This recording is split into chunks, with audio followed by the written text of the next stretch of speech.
The time has come for Christmas, and we're so happy to have all of you here.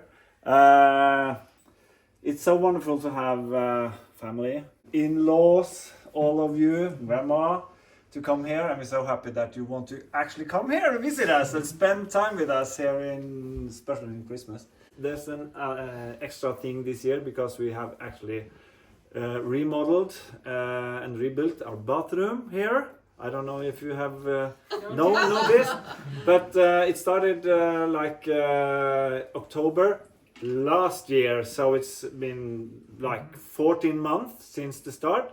We were busy trying to get it finished with a toilet and a basin for last Christmas, but since then there's been not so much work, but this fall it's been very intense to get it all finished before Christmas, or otherwise Tone would make you pay. Make me pay penalties. So I just had to hang in there, and I think we were ready here like the 19th something, and today is the grand opening.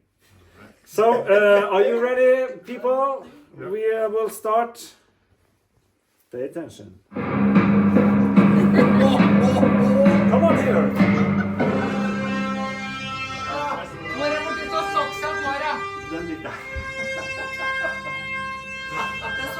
Come on here.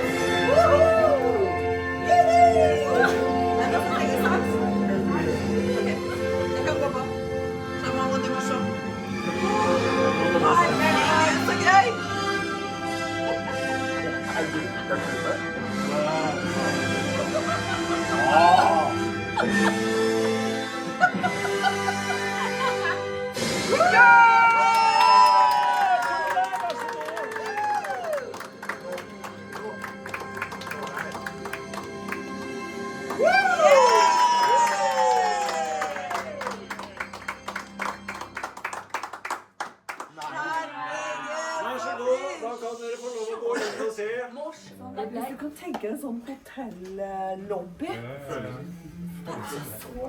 Dette er blest. Du tror det? Det kommer hos oss. Det her taket er bare et bakkesett. Det er Sistinske kapell à la kjøkken. Ja. Men du vet, det er ikke alle som har det.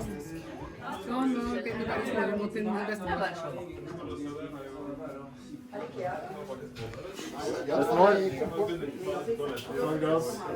Vil du ha mer? Da skal vi ta en skål for åpningen av badet og en god julefeiring.